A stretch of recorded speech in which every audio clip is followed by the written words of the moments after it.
the likelihood of deploying a European, with or without American support, a military force in some shape or form to Ukraine, most unlikely. But having said that, there's no harm at all in the military chiefs getting together tomorrow to discuss possibilities against various scenarios, some of which are imaginable, some of which are unimaginable, to decide how they would put a force together in those circumstances. But where we are today, frankly, I can't see a ceasefire being agreed. I can't see the mechanism, I can't see the method in which a ceasefire could be policed, whether it's from the air or on the ground. President Trump said his hour-long phone call with President Zelensky was very good. On his Truth Social platform, he said their first conversation since their public row in the White House was aimed at aligning Ukraine and Russia, and that ceasefire efforts were on track. Ukraine's president said he's ready to implement a partial ceasefire covering energy infrastructure and believes lasting peace can be achieved this year. He's been speaking at a news conference in Helsinki, and President Zelensky outlined his demands to President Putin of Russia. There will be a list of objects: civilian, energy, infrastructure objects. We will definitely prepare this list and give it to our partners. If the Russians don't hit ours, we will definitely not hit theirs. Well, the White House press secretary Caroline Leavitt also gave an update. President Trump fully briefed President Zelensky on his conversation with Putin and the key issues discussed. They reviewed the situation in Kursk and agreed to share information closely between their defense staffs as the battlefield situation evolved. President Zelensky asked for additional air defense systems to protect his civilians, particularly Patriot missile systems, and President Trump agreed to work with him to find what was available, particularly in Europe. The two leaders also agreed on a partial ceasefire against energy. Technical teams will meet in Saudi Arabia in the coming days to discuss broadening the ceasefire to the Black Sea on the way to a full ceasefire. Well, tomorrow military chiefs from around 30 countries are meeting to discuss the Prime Minister's plan for a coalition of the willing for a potential peacekeeping force. But Keir Starmer's efforts to coordinate a European response have suffered a setback.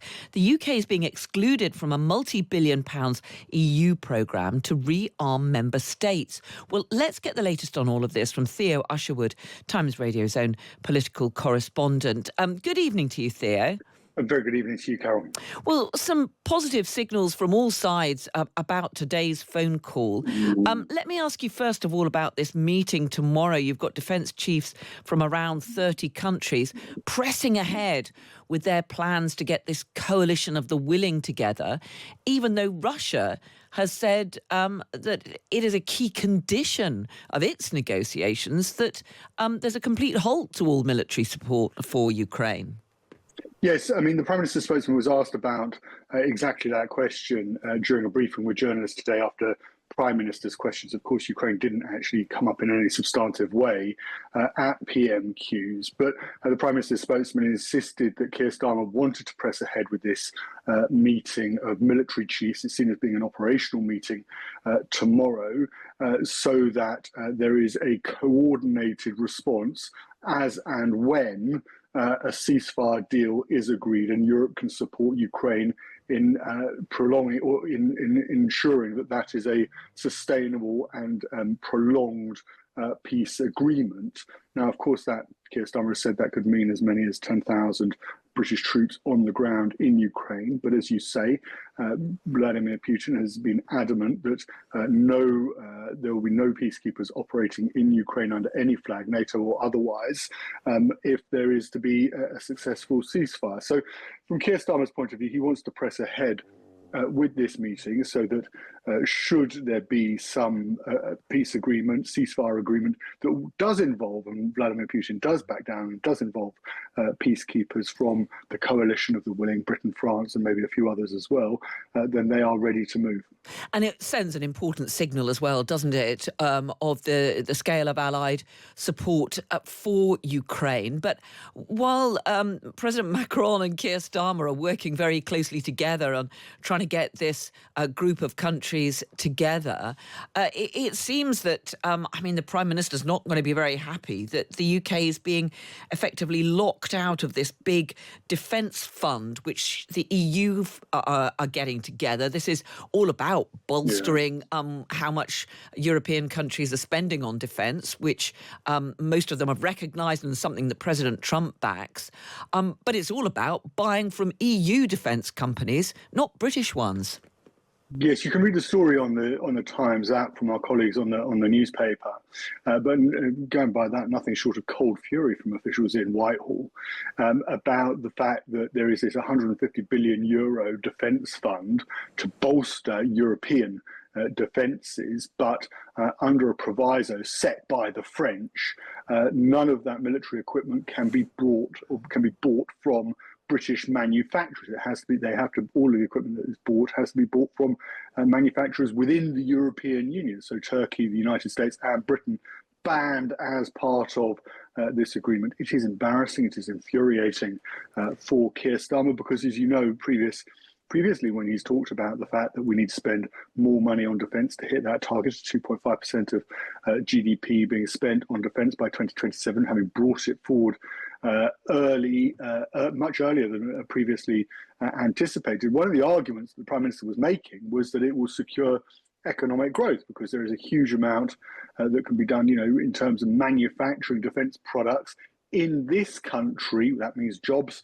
It means highly skilled jobs at that, and it means tax revenue as a result of more people being employed. And indeed, he cited one firm in Belfast that will be central to that, to the burgeoning defence industry. But going by what the French are now saying, if we're going to be able to have British access, are going to be able to have access to this 150 billion euro defence fund, then the British government is going to have to cede fishing rights very quickly in order to gain that access, and it's seen as a really petty move by the French.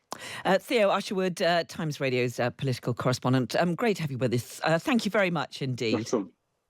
Well, let's bring in Lord Dannatt, Richard Dannatt, former head of the British Army. Good evening, Lord Dannatt. Hello, Carol. Good evening.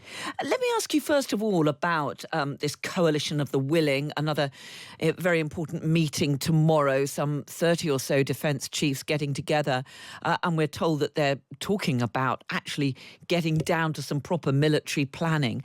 How feasible do you think it is to put together a force like this when the Russians are so implacably opposed, not just to foreign troops on Ukrainian soil, but even to the continuation of foreign military aid to Ukraine? Well, Carol, I think it's important to have that meeting tomorrow. I think it's important because at least it shows that a large number of European countries are willing to come together, to talk together, to put military plans into consideration. And I think that's an important wider political point to make to Vladimir Putin, that Europe is standing together. Now, of course, it's disappointing that the issue you were just discussing about weapons manufacture and all the rest of it is going to exclude exclude the United Kingdom from this European Union movement. But let's put that to one side. I think the important thing about tomorrow's meeting is that military leaders are going to get together to try and thrash out what is the art of the possible. But got to put it in the widest possible context. What is this ceasefire going to look like? Is there going to be a ceasefire at all? We've seen what's happened over the last 24, 48 hours. It looks as if Trump and Putin have not been able to really come to some arrangement. So I think tomorrow's conversations are important, but they're rather more hypothetical than they are practical. So do you actually doubt that this force, and we've heard Keir Starmer talking about potentially putting up to 10,000 British troops on the ground in Ukraine, do you think it's ever actually going to come to that, given that President Trump seems very willing indeed to listen to President Putin's concerns, and the Russian president, the Kremlin last night, in their readout from the phone call, were making it clear that it's a key condition of their negotiations towards peace, not only that there are no foreign troops on Ukrainian soil, but that there's a halt to military aid to Ukraine? Carol, all these things stack together to make actually the likelihood of deploying a European, with or without American support, a military force in some shape or form to Ukraine, most unlikely. But that, having said that, there's no harm at all in the military chiefs getting together tomorrow to discuss possibilities against various scenarios, some of which are imaginable, some of which are unimaginable, to decide how they would put a force together in those circumstances.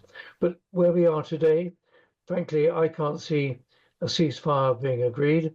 I can't see the mechanism. I can't see the method in which a ceasefire could be policed, whether it's from the air or on the ground. So I think we are talking really hypothetically at the present moment. And one of the absolute hypotheticals is if the Prime Minister, bless him, is saying we're going to put 10,000 British troops onto the ground. Well, we do that for 6 months. But then 6 months later, we put another 10,000 on the ground. That's 20, 30, 40,000 troops we've got to have in a rotation. Frankly, we just don't have them. So we've got to be realistic about what we're talking about. But take it right back to where we are today. Can you, Carol, really see the basis of a ceasefire? Can you really see the way this war might be coming to an end anytime soon? Because, Carol, frankly, if you can, I can't. And it's really rather sad.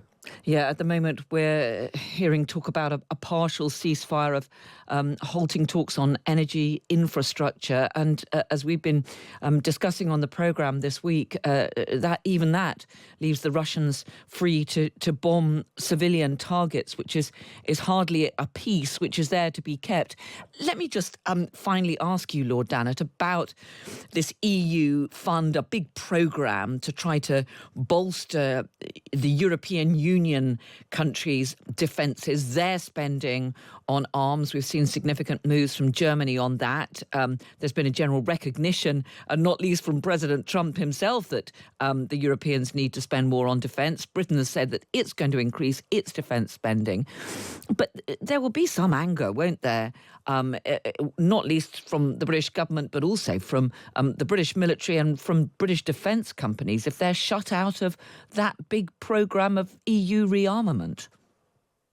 Well, Carol, I think you're right. I mean, this is where it is very sad that there is a separation between the United Kingdom's decision to leave the European Union in Brexit, but actually our complete continuing commitment towards European collective security through NATO.